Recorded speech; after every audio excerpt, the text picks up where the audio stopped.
Добро вечер, вие слушате Радио Канал 103. Ова е емисијата Дансе Макабре со своето 586 издание, кое што е именувано полугодишен хорор, односно преглед и анализа на 13 филмови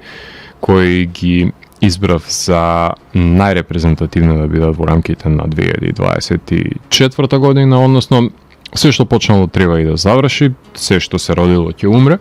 Па затоа вечерва ќе ја затвориме 15-тата сезона на Дансе Макабре, традиционално со епизода која представува пресек на квалитетите кои имаше да ги понуди жанровската кинематографија пред се, односно излекувам 13 наслови на хорор филмови кои сметам дека се највредни за напоменување и дискутирање, бидејќи содржат квалитети според кои би сакал да бидат реминесцентни на годината која што моментално се наоѓаме.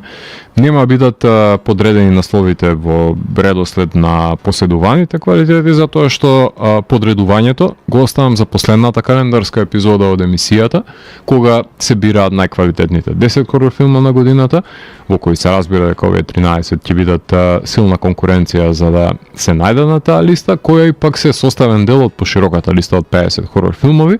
која ја составувам во текот на годината од сите погледнати дела кои ги имам на располагање, така што денес ќе ви говорам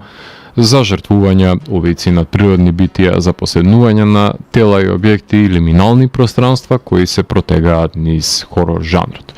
А емисијата ја започнавме со одличниот грув метал Годжира, кој што пред неколку дена ја испиша историјата со тоа што стана првиот метал бенд кој што настапува на Олимпијадата, со тоа што имавме можност во нивна чест да слушнеме две композиции од албумот кој што веќе ви го имам представено во рамките на емисијата, односно станува збор за албумот Fortitude.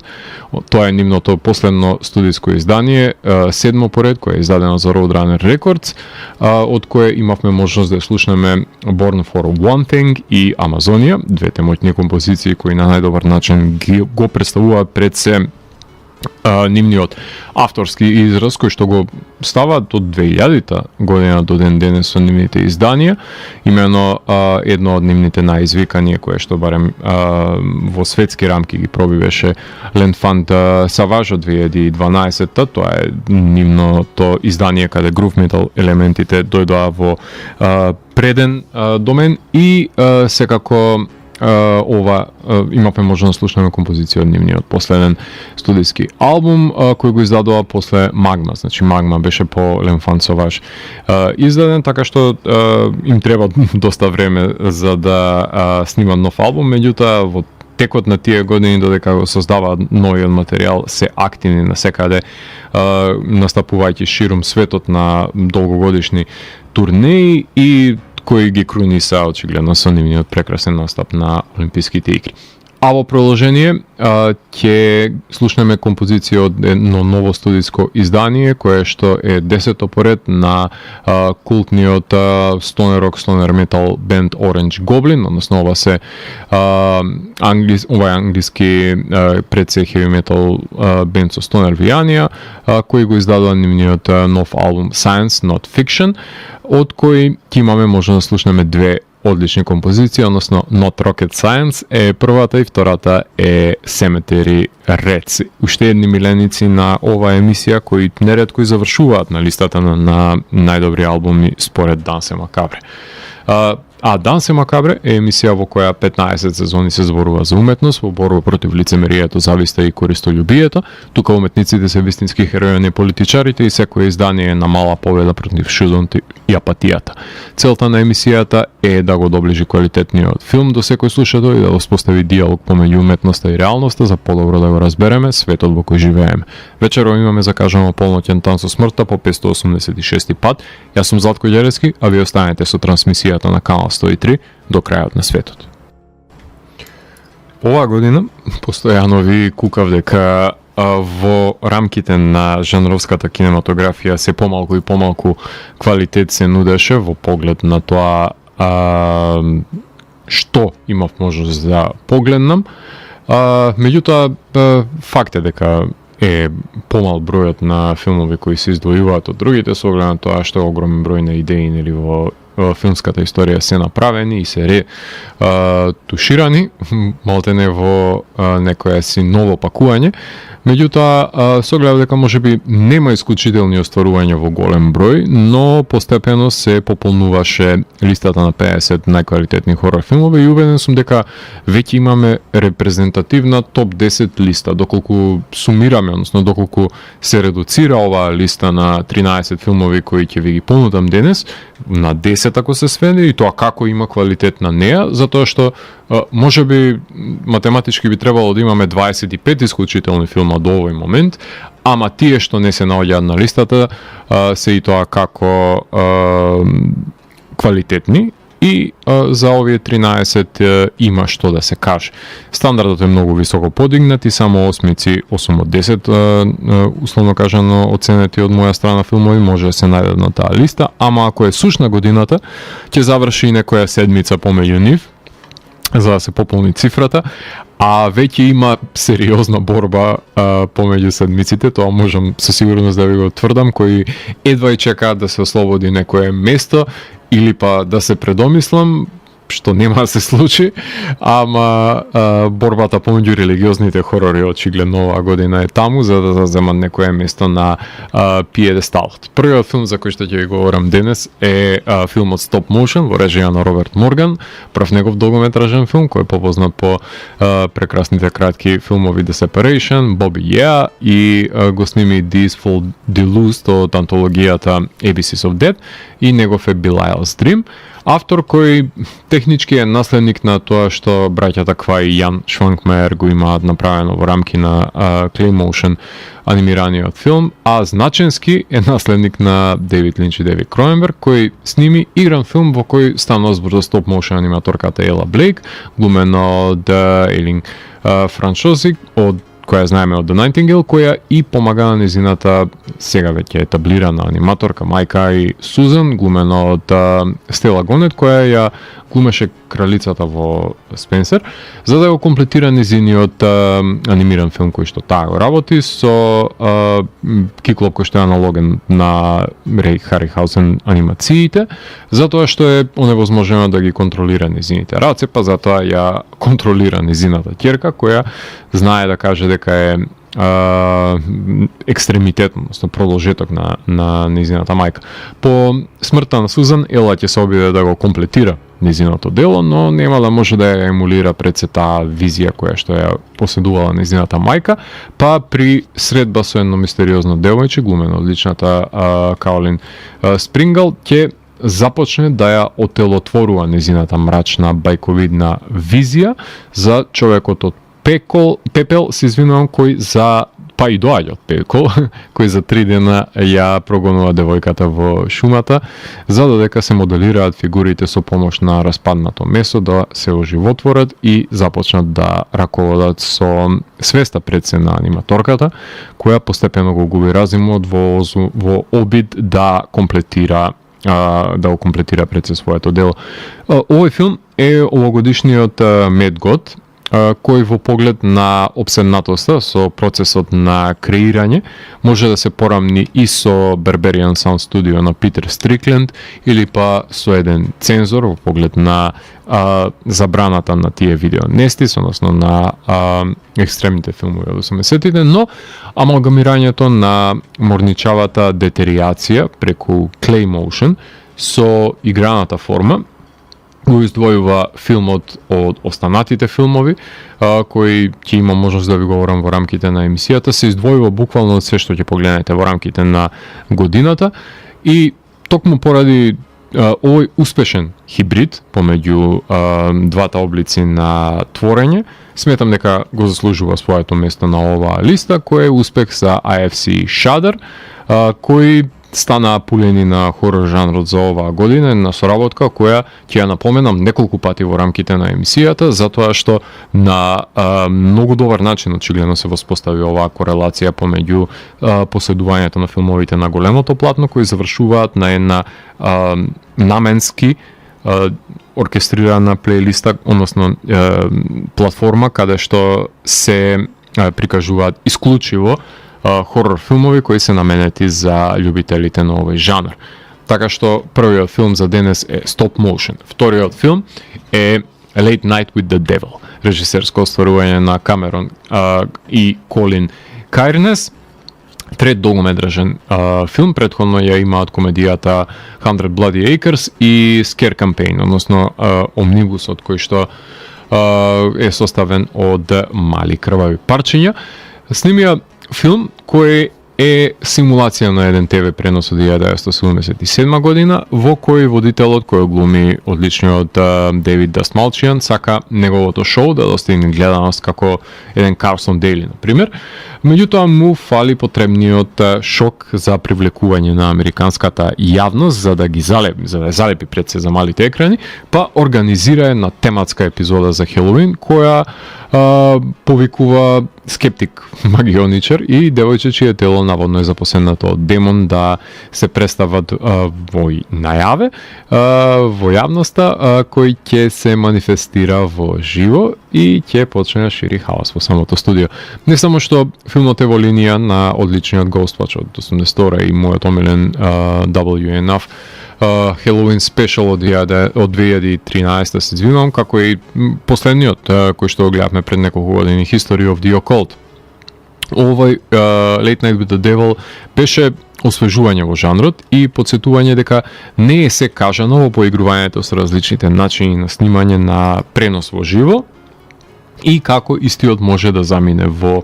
неповрат, особено во прекрасниот халуцинаторен пеколен епилог кој што го поседува ова одлично дело. Дастмалчијан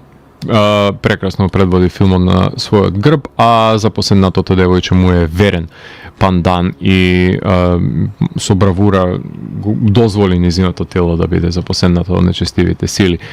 AFC Shudder, уште еднаш ги да поменувам, го дистрибуира тој филм, кој се прикажа на сите значајни филмски фестивали на кои што се прикажуваат хорор филмови. Буквално беше филмот за кој што се говореше на големо во заедницата на љубители на хорор филмови и според мене е еден од позитивните избрици по кој што ќе биде запамтена годината, кој ќе го гледате на многу листи, вклучувајќи и на листата за топ 10 на годината, верувам.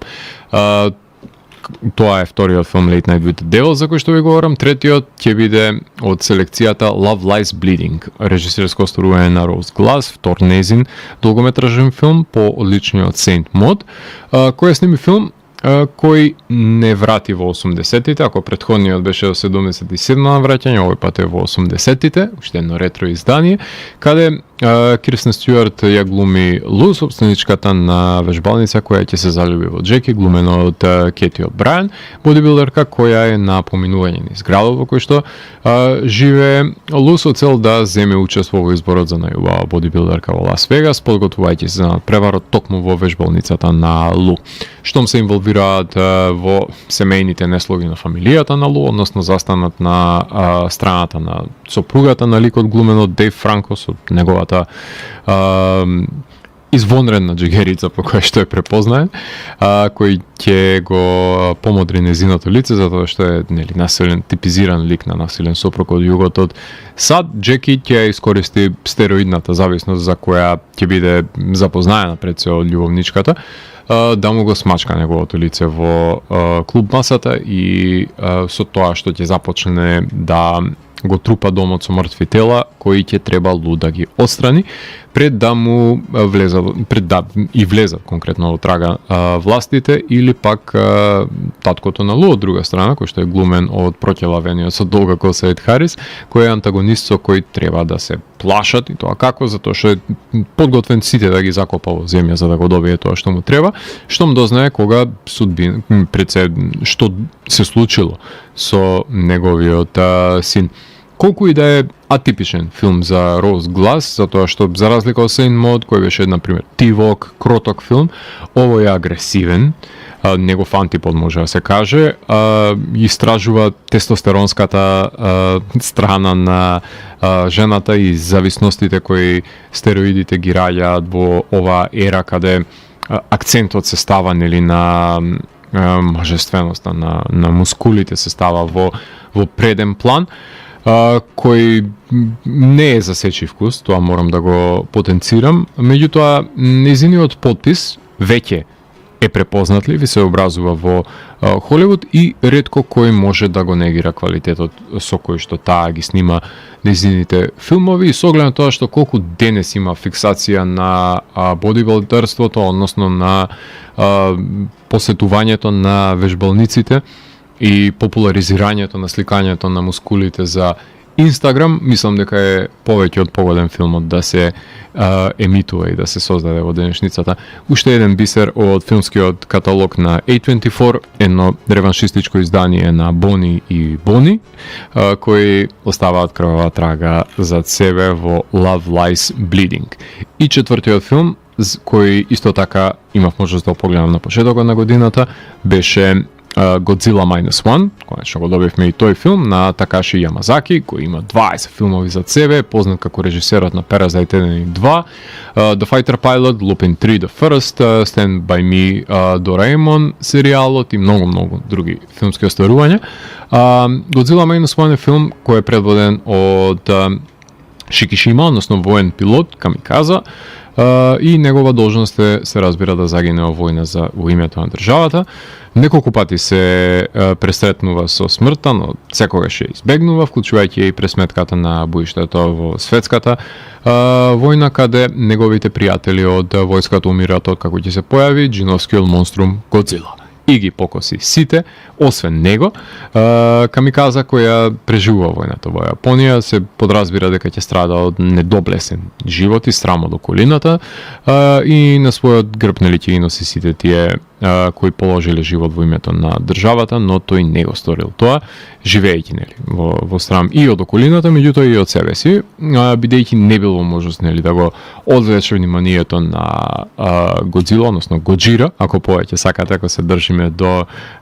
називот кој го дели музичкиот бенд, оригиналното име на Годзила. Иако, да бидеме реални, со шмајзерчиња и со пувчиња војниците само го гребат по телото на монструмот и тешко дека би го совладале, со оглед на тоа што доаѓа од друга димензија, но средбата со него не е протолкувана на тој начин од страна на Шикишима, кој смета дека ја има пропуштено доблесната смрт, односно положувањето на животот во името на државата.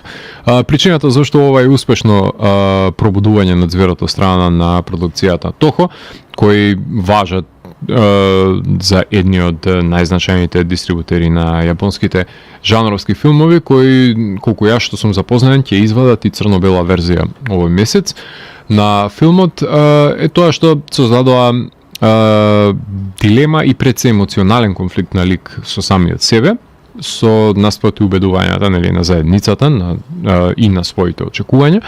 соочувајќи се со своите пориви и визави реалноста, односно демонстрираше дека во јадрото на секој успешен хорор филм се крие еден добро изграден лик, засаден во успешна мелодраматична поставка. Бонус е тоа што Годжира е разбуден и го уништува светот во овој Оскаровец,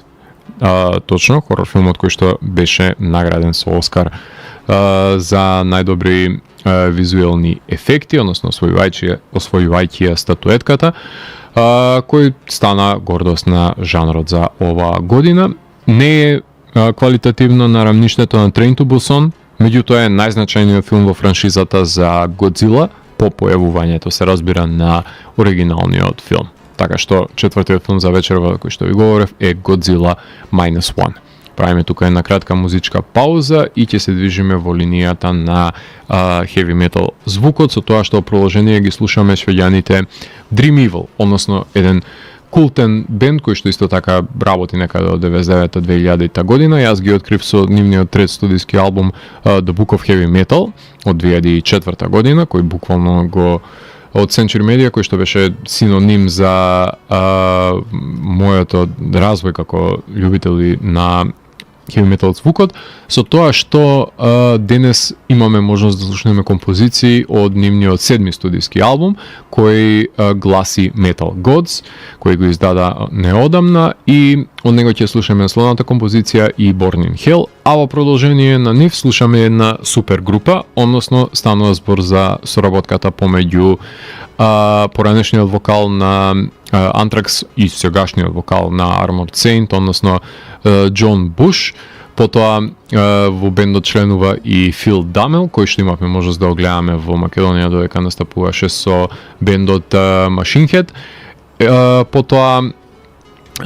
гитаристот на Adrenaline Mob,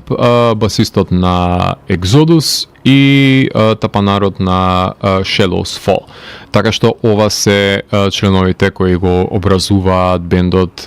Category 7, односно супергрупата која го издаде нивниот истоимен студиски албум, во кој што овој heavy metal бенд кој што има силни влијанија од треш метал, провиненцијата од која што доаѓаат членовите на Anthrax, Exodus и Overkill, ќе имаме можност да слушнеме композициите In Stitches и Runaway Track, две моќни творби кои што најдобро ја осликуваат музичката агресија која ја поседува ова heavy metal супер група која што го издаде нивниот прв студиски албум именуван Category 7. Така што уживајте по овие два бенда и потоа ќе се вратам на листата на 13-те хорор филмови за 2024 година. Во прегледот на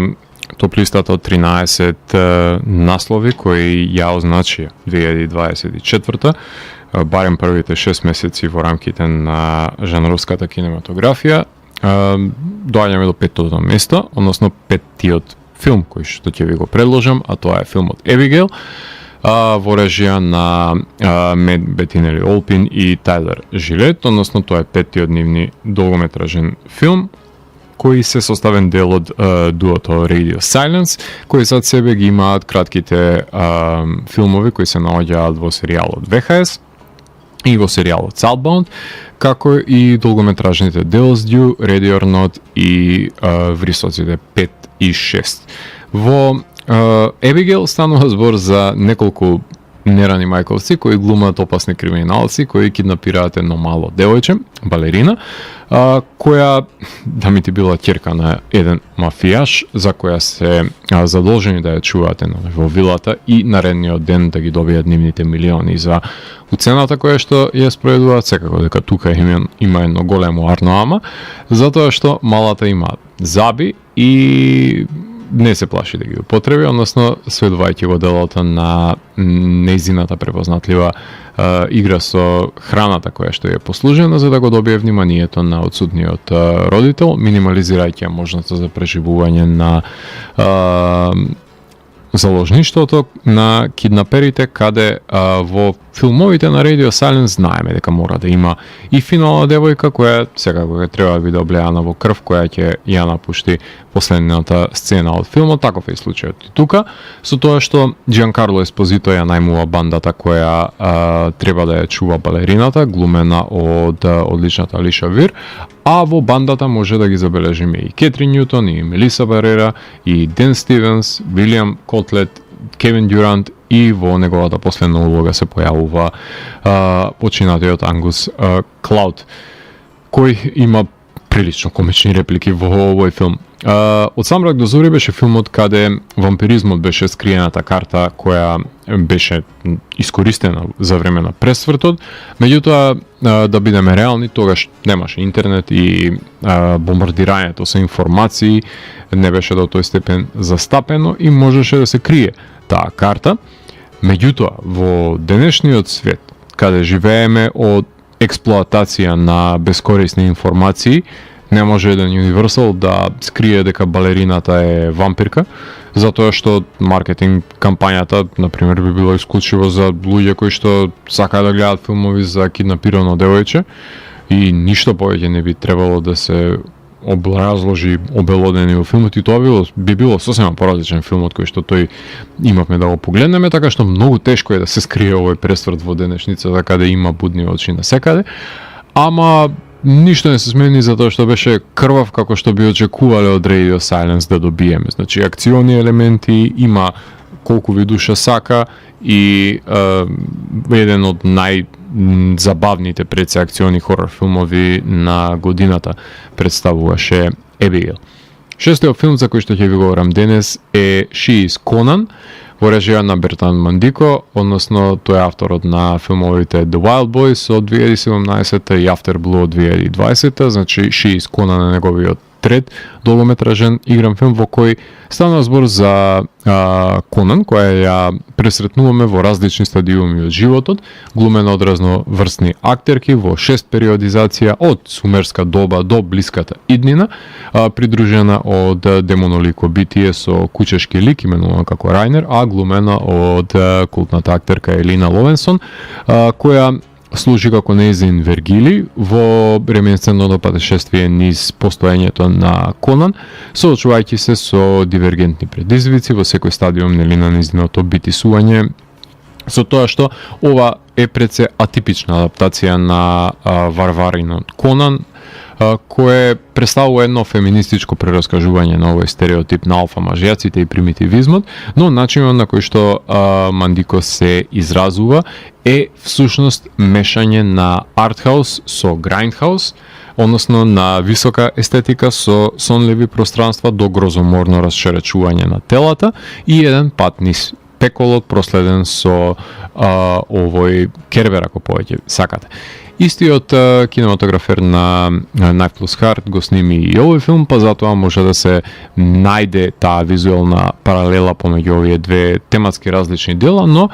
таа покосена наивност во цудот е одлика на која се заснова изразот на Бертранд. Altered Innocence го дистрибуира овој филм, кој играше и на Кански и во Локарно, а го вклучив во емисијата за да демонстрирам разноврсност на хорор жанрот, кога ќе се амалгамира со сродни правци, затоа што може, кога некој знае што прави со самиот жанр, како во овој случај, да биде зачинет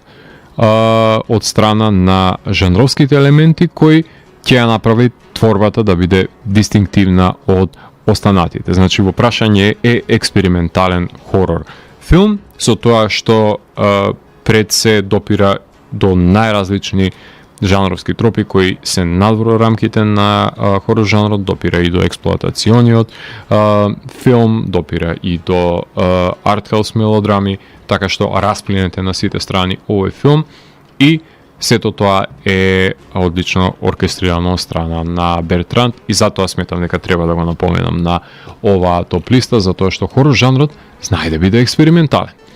Покрај She is Conan, денес ќе ви говорам и за седмиот филм вечерва, односно Low Lives, во режија на Теш Гутиконда и Мич Оливер. Теш мислам дека е сценаристка на Influencer, филмот кој што беше прилично значителен за минатата година, кој снимаат едно долгометражно деби за семејството кое патува низ Америка, но ќе биде принудено да преноќи во град во кој што никого не познава на американскиот југ, каде колку и да се гостопримливи домаќините, сепак постои една скепса кога се опрашања дојденците кои се пречекани од страна на мештаните со пушки во нивните раце. И тоа сомнение е на место, бидејќи кротката и прибрана фамилија е всушност една фасада која ја поседуваат, игра со која ги привлекуваат и ги прикриваат пред се преозначувањата од потенцијалните жртви во прогонители за време на нивната крволочна одисеја, со тоа што филмот наопачки ги врти хорор нормативите за жртвените јагниња кои цело време да ми ти биле волци, карактеристика која успешно е изведена и го заслужи местото на листото токму поради таа иницијатива која што е пројавила во овој филм. Туби се дистрибутерите на филмот, односно платформата на која што може да се погледне ова остварување и тоа е пред се платформа која што завршуваат можеби сите хорор филмови кои се бездомници, ама затоа постепено си градат каталог на изданија кои се разликува од останатите дистрибутерски куќи. Точно имаат и lifetime хорор филмови, ако може така да ги условиме, и затоа нема да знаете што ќе добиете кога ќе кликнете на некој од нивните бесплатни филмови, но исто така таму се кријат и филмови како Low Lives, кои тивко ги первертираат жанровските нормативи без некој да обрне внимание на нив. Па, наместо да чекаме во иднина да се објавуваат статии за хорор филмови кои можеби не сте ги знаеле дека постојат, да им обрнеме внимание на делата во периодот кога се појавуваат, без разлика дали се големи или мали филмови, наместо да се чаламиме дека на времето постоеле тие и тие филмови низ некоја си квази носталгична призма. Може да го погледнете Low Lives денес и сега. Тоа е 7-миот филм за кој што ви говорам денес. 8-миот филм е I Saw the TV Glow. Режисерско остарување на Джейн Шоенбрун, трет долгометражен филм на нив. Претходно го има работено документарниот филм Self-Induced Hallucination и фестивалскиот миленик We Are All Going to the World's Fair. I Saw the TV Glow е филм во кој што Оуен, глумен од Justice Smith, почнува да се фасцинира со една ТВ серија која се емитуван во доцните часови, која се обидувал да ја погледне благодарение на обседнатоста со неа која што ја еманира пријателката негова Меди, глумена од Бриджит Ланди Пейн. Серија која мистериозно ја откажуваат, но магнетизмот кој го поседува резонира со Овен и со неговите возрастни години, кога мистериозно исчезнува и Меди по откажувањето на самата серија. Метасеријата која Меди и Овен ја гледаат гласи Pink Opaque, е под силно влијание на Buffy the Vampire Slayer, сапуница која нема кој знае како си квалитет па да ги плене гледачите, но има некоја неизречива магичност која ги врзува за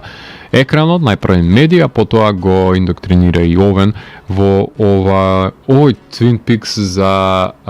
пубертетли, ајде ако може така да го наречеме. Предводник е I Saw the TV Glow на лиминалниот хорор за оваа година, кој се двои од другите токму поради визуелната естетизација, но и неможноста на ликовите да го пронајдат своето место во светот, за кој секогаш ќе бидат другиот, односно туѓинецот отпадникот. Аналогна е на првата сезона на Channel Zero, особено на аспектот на проколнатата ТВ серија, која се поистоветува и со овој филм. Играше буквално секаде оваа година, од Sundance, од Берлинале, од South by Southwest, на Overlook беше прикажан уште еден диамант на A24, кој ќе биде наменет за тие што се наклонети повеќе кон експерименталната страна на хорор жанрот, односно се смели да зачекорат во непознатото, односно надвор од жанровските конвенции, каде и се роди всушност овој поджанр кој што гласи лиминален хорор, од кој составен дел секако дека е I Saw the TV Glow, каде што се става акцент на визуелната естетика, односно на самите домени во кои што допира од Pure Cinema, каде се изразуваат авторите пред се со богатата палета на овој визуелен калейдоскоп кој се разгранува во стадиумот помеѓу јавето и сонот, односно помеѓу појавното и оноstraното, каде што продира филмот I Saw the TV Glow. Деветиот филм за вечерот за кој што ќе ви говорам е филмот In a Violent Nature, уште еден филм од Sundance, во режија на Крис Неш, прв негов долгометражен игран филм, претходно има работено кратки, како што е сегментот Z is for Zygote од антологијата ABCs of Dead 2. Меѓутоа работи специјални ефекти на Psycho Gorman, тоа не смее да се потцени, а во неговото режисерско деби In a Violent Nature направи еден филм за ланче кој е поместено од местото каде е согорена кула пред 60 години, која го символизира почивањето на еден одмазнички лик пред се, кој кога синџичето ќе биде поместено од почивалиштето, ќе го разбуди немиот одмазник, кој ќе започне да ги убива безгрижните и невнимателни посетители кои кампуваат во шумата во која што тој е погребан. На хартија, ова е некаков си типичен слешер од рангот на Петок 13, а во маниризмот на движењето на немиот убиец е всушност сроден на Джейсон, а во една сцена ја симнува и маската и може да погледнеме и деформираниот негов лик. Меѓутоа, начинот на кој Крис решил да го сними филмот се разликува од сите досегашни слешери кои што сме и погледнале, имено послужувајќи се со маниризмот на Елефант од трилогијата на Гаспон Санд. Воопшто, меѓутоа и краткиот одличен истоимен филм од Алан Кларк, значи убивањето на соучениците во училиштата и ладнокрвните многобројни убиства низ градот кои што ги промовираат овие два филма, односно начинот на кој што камерата се движи во широк план зад ликот од дистанца и ги следи неговите чекори, ги доловува убиствата всушност, беше применето и врз слешер конвенциите и експериментот според мене е успешен затоа што добиваме една point of view, односно фокализација од страна на шумата, од која како зомби се буди, нели, од земјата убиецот, кој можеби и подсетува на австрискиот Ангст од 1983 на Каргал, ама ако се изостави нарацијата за иманентните пориви на ликот кои што беа доминантни во тој филм на Каргал, кои ги дознаваме од контекст, постепено како се обелоденува во текот, нели, на самата приказна, ако се иземе нарацијата, би било сродно ова талкање на убиецот на кој што му предстојат наредните убиства. Остварување кое ги подсети гледачите дека еден хорор филм треба да се пофали со брилијантни, крвави, практични ефекти, кои сериозно ми го помати гласањето оваа година на наградите кои што ги доделува Фангорија, на кои што гласам секоја година откако дојде новото раководство на најзначајниот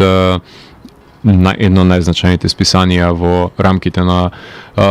хорор културата, особено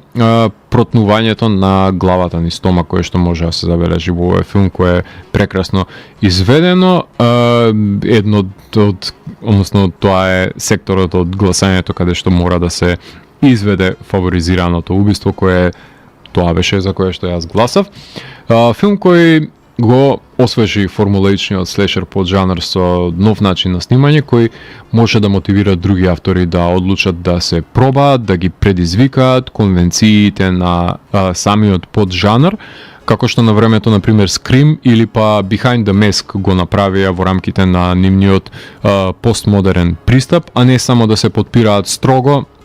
на сето тоа што го имаме погледнато од многу поквалитетни филмови, односно не да бидат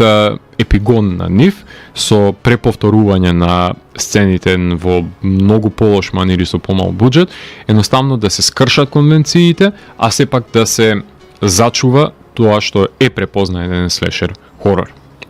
Уште еднаш дистрибуиран филм на оваа листа, трет ако не се лашам поред, кој е во соработка помеѓу AFC, од нивната AFC Midnight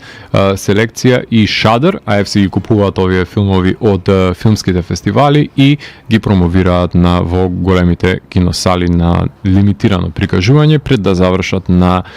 стриминг платформата каде се наоѓаат исклучиво хорор филмови, која е достапна во САД, гласи Shudder. За жал не е достапна во нашата држава. Се надеваме дека Зимерман ќе ги слушне моите пориви да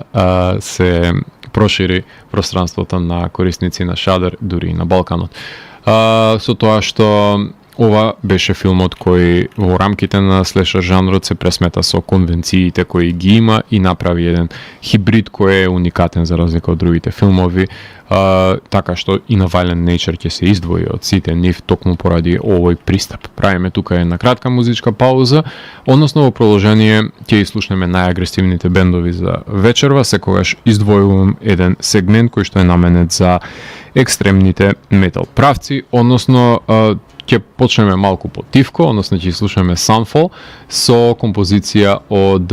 нивниот најнов албум именуван како I Write to You My, односно се извинувам, ќе слушаме композиција о Reapers која се наоѓа на нивниот албум Les Mortas Sont Nes Ици, односно станува збор за првиот студиски албум, претходно имаат издадено само неколку EP изданија, со тоа што издават од 2019-та, а композиција од албумот I Write to You My Darling Decay е на која ќе слушнеме композицијата The Maddening, односно тоа е албумот на бендот Awake in Providence, станува збор за Deathcore бенд, ако го започнуваме овој сегмент со Metalcore бендот Sunfall, продолжуваме со Deathcore, поагресивна верзија, со нивниот композиција, нивниот трет албум, кој го издадоа оваа година. Само за подсетување, овој бенд е бендот каде што почна да музицира Вил Рамос, односно еден од најизвиканите вокали на Deathcore поджанрот, кој го знаете како вокал на Лорна Шор денес. Меѓутоа, EP изданието Insidious Phase 2 може да ослушнете и неговиот глас на него од 2017 година. Меѓутоа, ние ќе слушаме композиција од новиот албум на Awake in Providence, а потоа преминуваме на black metal бендот Seth и кој го издадува нивниот албум La France des Maudits, на кој се наоѓа Paris des Malefices. И слушаме death metal композиција, односно ќе слушаме композиција за Return to the Soil од техничкиот death metal бенд Summoning the Lich, кој го издадува нивниот нов албум Under the Reviled Throne. Така што слушаме metalcore, слушаме deathcore, слушаме black metal бенд, односно французите Seth со композиција од нивниот седми студиски албум. И на крај ќе завршиме со техничките death metalци Summoning the Lich, односно кои исто така си поигруваат и со мелодични аспекти, со deathcore елементи, односно композиција од нивниот втор албум Under the Reviled Throne. Уживајте, уште еднаш предупредувам, најекстремниот музички сегмент за оваа емисија, на ваша одговорност го препуштам и потоа се враќам во да ви проговорам за преостанатите 4 филмови кои ги селектирав за ова издание на Дансе Макабре. Уживајте. Од листата на 13 хорор филмови кои сметам дека се најрепрезентативни за 2024 година, односно за првата половина на ова година, кога ја правам ова рекапитулација, за да го завршиме 15-та сезона на Дансе Макабре, доаѓаме до 10-то место каде се наоѓа A Quiet Place Day 1 во режија на Майкл Самовски, односно втор негов долгометражен игран филм по одличниот Пиг, во кој главна улога имаше Николас Кейдж, и Сарновски доби можност да работи 80 милионски блокбастер по снимањето на овој инди деликатес со негов контрапункт во контекст на продукцијската вредност, но тивок во наративни рамки. Трет дел од серијалот на филмови за моземјаните кои паѓаат на земјата и се со намера да сотрат човештвото, убивајќи го секој предизвикувач на бучава и шум кој е произведен од страна на луѓето, кои може да го евидентираат од нивните, се разбира со нивните хиперсензитивни уши. Во првите два дела во кои беа работени од страна на Красински, во прашање беа постапокалиптичните призори, но во овој филм е во прашање самото настанување на апокалипсата, односно предводена од Лупита Њијонго, која знаете од Ас, која глуми пациентка во институција која е затекната од падот на воземјаните за време на посета во организирана посета во Њујорк и ништо нема да ја спречи да оди да јаде пица од едно од местата по кои што се препознаени како родоначалници на њујоршката пица, како што има нели зацртана намера тоа да го направи заедно со незиното маче и новостекнатиот пријател да ја вкуси пицата, нели, која е синоним на Њујорк. Со оглед на тоа што во прашање е PG-13 филм во рамките на цензурата која што поседува, нападите на искликаните чудовишта се брзи и невпечатливи, меѓутоа луѓето може само да се кријат и да бегаат од нив, ама без да пуштат звук, се разбира. И се чувствува всушност немоста и во овој филм, како што тоа беше и случај во првиот филм кој имав можност да го гледам во кино, кога стивнува се наоколу додека се гледа филмот, а гледачот има можност да се поврзе со експресивниот израз на лицето на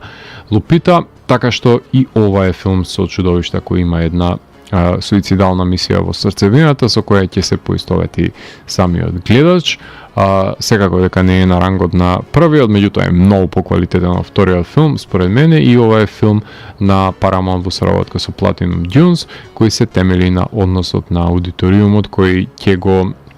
воспостави ликот на кој глуми Лупита, иако сите многу добро знаеме дека мачето, глумено од две мачки во овој филм, која нема да мјаукне, е всушност звездата која го носи филмот на незиниот грб, со оглед на тоа што го воздржува мјаукањето во еден свет каде што еден шум може живот да значи во A Quiet Place Day One. 11-тиот филм за кој ќе ви говорам денес е The Devil's Bath, во режија на Северин Фиала и Вероника Франц, односно тоа се авторите кои стојат зад одличниот Goodnight Mommy, еден воведниот сегмент од антологијата The Field Guide of Evil, и нивен е The Lodge. Секако имаат режирано и епизоди од ТВ серијата Servant, а моментално работат на адаптацијата на A Head Full of Ghosts од писателот Пол Трембли. И The Devil's Bath е всушност периодичен фолк-хорор филм, ситуиран во 18-тиот век во Австрија, во кој што Агнес се подготвува за брачниот живот со нејзиниот избраник, но има чувство дека е недобре дојдена во животот на сопругот и на неговата мајка, за кој што и да направи нема да биде доволно добро, што става тегуба на нејзиниот грб и полека натежнува врз неа, давајќи се во меланхолијата и давајќи се пред се на депресијата. Додека еден ден не согледа дека единствениот излез е да си го да пресмета со нејзиниот живот, труејќи се, меѓутоа доаѓаме до доктрината дека во рај не примаат самоубици, ама австријците да мити имаат најдено методологија да го заобиколат системот, па очајните и несреќни жени наместо да си го одземат состојниот живот, ги одземаат туѓите животи, најчесто на мали деца со безгрижна душа, за да бидат линчувани и на тој начин да одат во рајот. Славијата која ќе го забележиме во епилогот е толку трагикомично што додека не ја прочитаме експликацијата за поглед на тоа, би сфатиле дека прашање се култисти со чудни обичаи, што до некаде е и точно, бидејќи неукоста и суеверијата си го прават своето и во овој филм. Филм со јадови бедан, низ кој поминува еден неприфатен лик од најблиските, кадриран во најубавите појани со интензивна боја во колор корекцијата, правејќи од секој кадар магична фотографија која плени. The Field Guide of Evil, односно сегментот со кој се отвора антологијата од него, е многу важно да го погледнете претходно, доколку сакате да вкусите нивен филм во кратка форма, односно за тоа како би изгледал периодичен фолк-хорор филм од овие автори, кој одлично се надоврзува на новиот долг нивен филм, кој е продуциран како и сите претходни од страна на Улрих Зейдл, поддржан е од Арте, а во САД веќе погодувате проверената комбинација на AFC, Midnight и Shudder, го дистрибуираат овој филм, кој што го распространуваат на секаде во киносалите на платформите, откако беше прикажан на фестивалите, односно на Берлинале, на Требека и на Сидџес, така што ова е фолк-хорор на годината со едноставна премиса и предолго време траење, силни феминистички назнаки и визуелна бравура за издвојување од останатите жанровски филмови, односно The Devil's Bath е 11-тиот филм за кој ви говорам денес, 12-тиот секако дека ќе биде The Substance во режија на Корали Фаржа, втор нејзин долгометражен игран филм по одличниот филм Revenge. Таа сними филм за Елизабет Спаркл, ликот кој глуми Деми Мур, која налик Джейн Фонда и нејзините аеробик видеа е повозрасна припадничка во фитнес индустријата и нејзиниот шеф бара помладок, а таа во меѓувреме решението за нејзиниот проблем го наоѓа во серумот, кој ќе произведе помлада итерација од неа, која една недела ќе може да го користи младото и витко тело во обликот на актерката Маргарет Квили, која ќе ја украде работната позиција со нејзината емисија Pump It Up, Арно ама ќе сака се повеќе и повеќе овој двојник да го држи под контрола кормилото, што значи дека при тоа нанесува штета на неподвижното тело на Мур, затоа што не се прави навремена замена помеѓу Елизабет и Су. Поради тоа што нема обострана почит на двете поседнички врз едното тело, доаѓа до нанесената штета на телесниот храм, кој, што ме прашање остварување од рангот на телесниот хорор магнат на Кроненберг и на Јузна, мора да ги прифатиме потребите за тенчење нели на границите на толеранцијата на телото, што резултира со едно монструозно деформирано битие, односно еден изглед кој го ги амалгамира пред се двата идентитети во едно тело, во едно грандиозно финале кое на секој можен начин го надминува крвавиот епилог на Revenge, затоа што си направи своја фантазмагорична конклузија, која е екстремна верзија на прехранувањето на Холивуд со нови, свежи и млади тела, за да им ја цица нивната младост и експлоатира за пари, па оваа грдотија е екстернализација на непомирувањето на себе си со иманентно рамниште за потребите од незаситните пореви за убавина. Пред се, веќе го прогласив за хорор филм на годината и не знам кој има сила да го надмине во рамките на оваа година. Дефинитивно е најдобриот за првата половина на 2024, филмот на Match Factory, кој е потпомогнато од Universal во САД за дистрибуирање, ќе заврши на Mubi. Овој филм кој се справува со проблематиката на ненаситноста по убавината, зависноста од младоста, самотијата на возрастните години, односно на староста, нереалните пред се очекувања на стандардите за убавина и секако дека имаме нереализираноста и на женските, но и на машките ликови кои делуваат прилично несмесно, меѓутоа од друга страна делуваат прилично узурпаторски во филмот The Substance. И 13-тиот последниот филм за кој ќе ви говорам денес е The Coffee Table во режија на Каја Касас, претходно е корежисер на Killing God, тоа е филмот кој што го има претходно работено. Сними еден тензичен филм во кој Хесус и Марија се пар кои поминува низ тежок период од нивната врска. Тие стануваат родители и сакаат да го збогатат декорот на нивната соба, па одлучуваат да купат една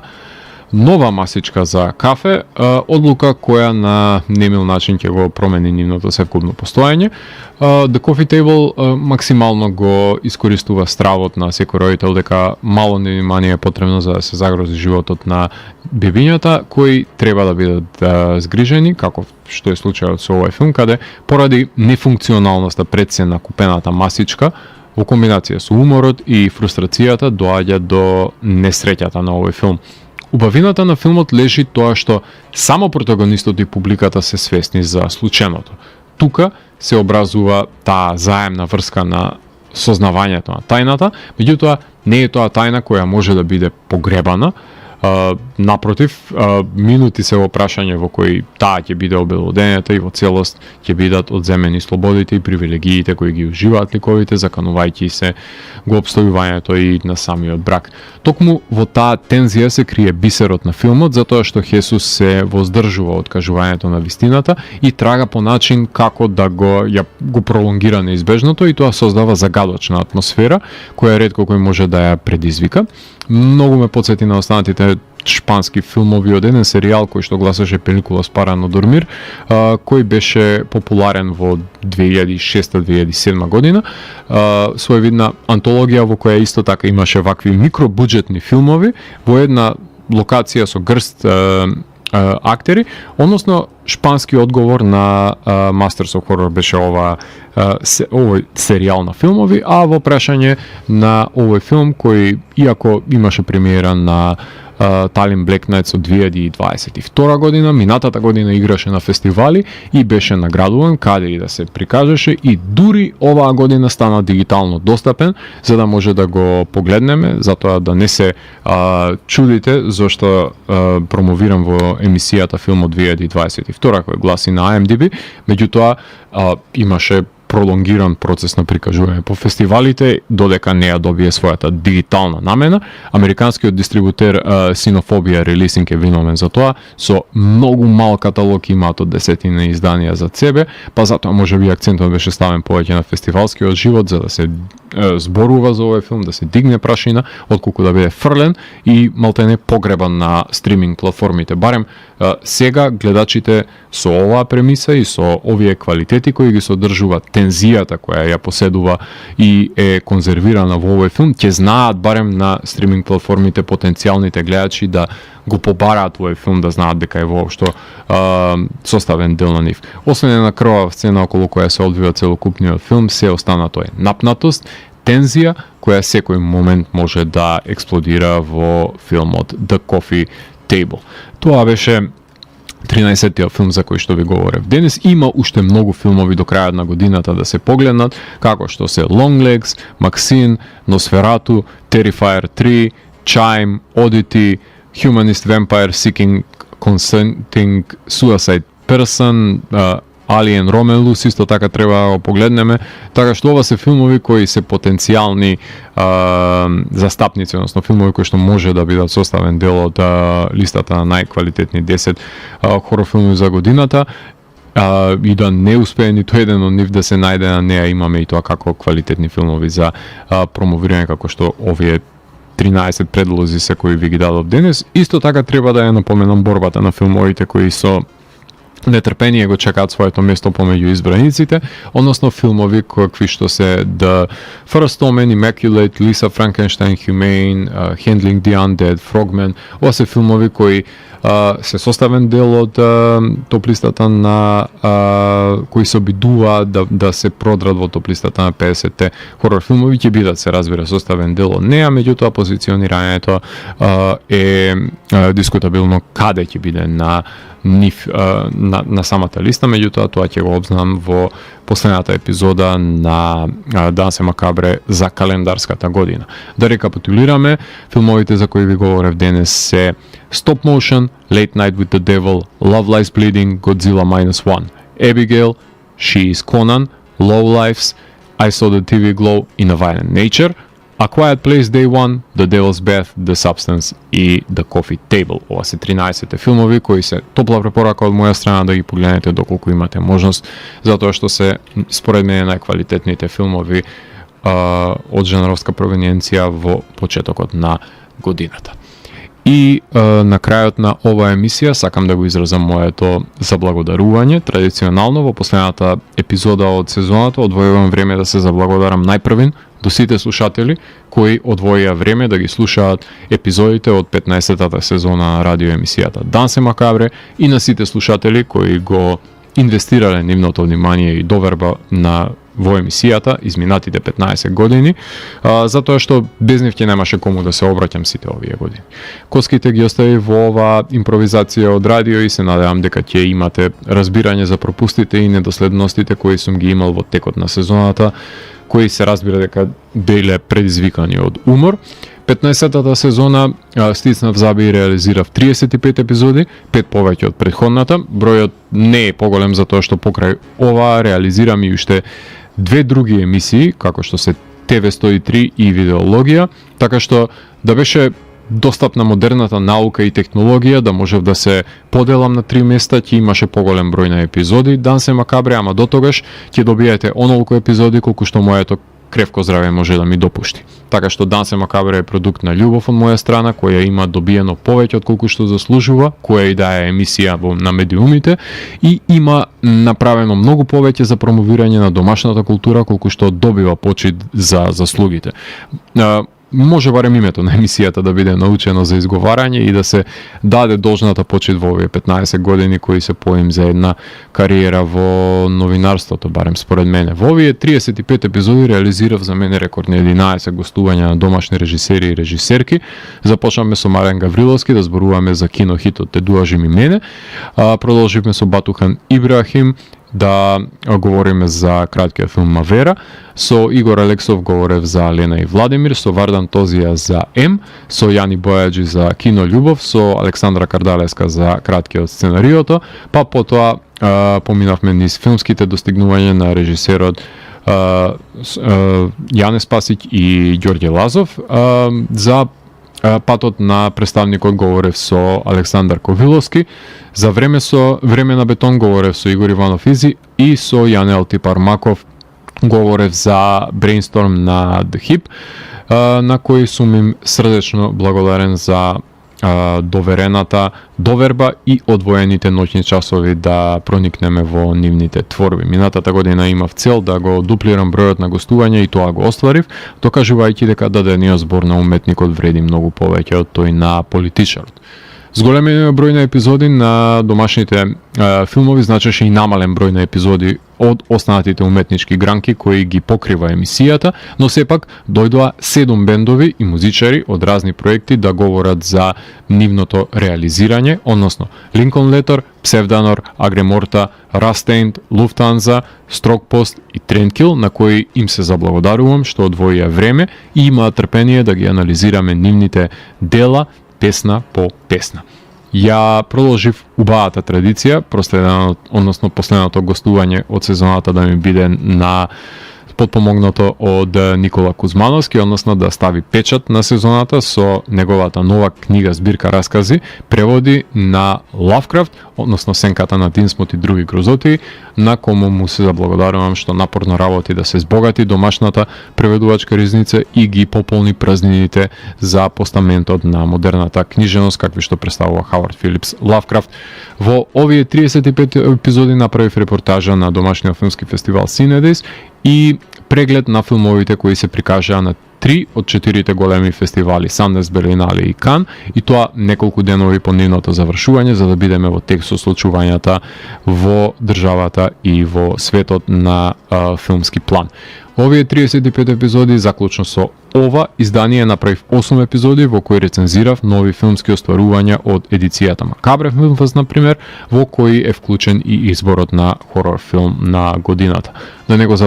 не ги забораваме и двете епизоди од серијалот Раритет, во кои рецензирав секупно 8 актуелни домашни музички албумски остварувања. И издвоив само една епизода од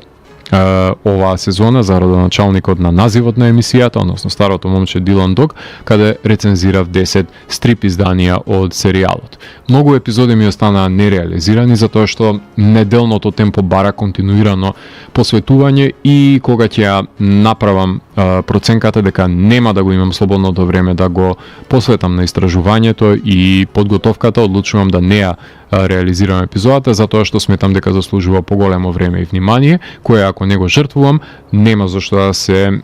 сквернави нечија туѓа творба. Не знам, ова е мојот пристап, кој може да биде според вас погрешен, но сметам дека квалитетот се раѓа од квалитет, а не само од квантитет. За наредната сезона се надевам дека ќе имам сила да направам 30 на епизоди, со кои и јас и вие ќе бидете задоволни со нивната реализација. Тоа е целта на која се стремам, меѓу другото, да сме живи и здрави. Затоа што има бројни фактори кои не ги знаете, со кои се соочуваме за реализирањето на епизодите, од кои повеќето сум ги поминал и делумно и со главоболка или со болка во стомак. Скоро секоја емисија немам осветлување во студиото, па треба да го регулирам тој проблем, а во лето дури над 40 степени немаме климатизација изминатите неколку години во 103, па имаме еден вентилатор кој моментално го гледам, кој исто како и радиото стиска заби да ни циркулира воздух за да не исподцркаме од жештината. Колку и да ви звучи излитена констатацијата, ама Дансе Макабре е во служба на државата, колку и да не сака државата да го согледа тоа, односно мојот труд бесплатно го споделувам за промовирање на културните добра кои ги поседува и се обидувам да биде во тек со актуелни филмски и музички остварувања. Еден мој заложителен културен рок кој го служам секоја година за да помогнам да се прошири уметноста во нашата држава на начин кој сметам дека заслужува да биде восприемена. Сите епизоди ги аплодирам вклучувајќи и ова вечерта по завршувањето на емисијата на мојот YouTube канал и гостувањата во целост се достапни веќе наредниот ден и за симнување во аудио формат. Тоа јас го правам секоја среда до изгрејсонце, за да ги имате во четврток на располагање. Дансе Макабре ќе продолжи понатаму да биде отворен прозорец за домашната и светската култура, непречено да известува за квалитетите кои ги нудат уметничките творби, кои се создаваат во рамките на оваа држава и надвор од неа, во контекст на жанровскиот филм и пред се музичката сцена која што ја поддржува од неизините алтернативни и субверзивни квалитети пред се. Дансе Макабре ќе биде медиумски портал во кој ќе се слави уметноста затоа што тоа е ментална храна која е важна за одржување на здраворазумието и критичкото размислување на реципиентите, од помош е за градење на силна слободна мисла и проценување на квалитативите на уметничките творби. што сметам дека ќе помогне во дообразување на слободоумниот народ со повисока свест и пред се познавање на културата, која никој нема да може да ја злоупотреби и изманипулира, задавајќи ударот на шунтот и апатијата со творештво кое ќе не надживее сите. За крајот на емисијата ќе ги слушнеме Mountaineer со Prism и Parallels, две композиции кои се наоѓаат од нивното студиско издание Dawn and All That Follows, односно еден бенд кој што подсетува на Deftones, мириса на пост-рок и пост-метал изданија, односно ова е бенд кој што доаѓа од Оукленд, од Калифорнија и се надевам дека ќе уживате во нивниот дум призвук со шугейс елементи кои го поседува бендот Mountaineer. Јас сум Зако Ѓелески и го затворам 586-тиот гримуар на Дансе Макабре и го враќам на полицата кај останатите изданија кои кријат тајните на универзумот. До наредното издание на Дансе Макабре ви благодарам што бевте со мене во овие 15 години на постојање. Не плашете се ниту од животот, ниту од смртта. Чао!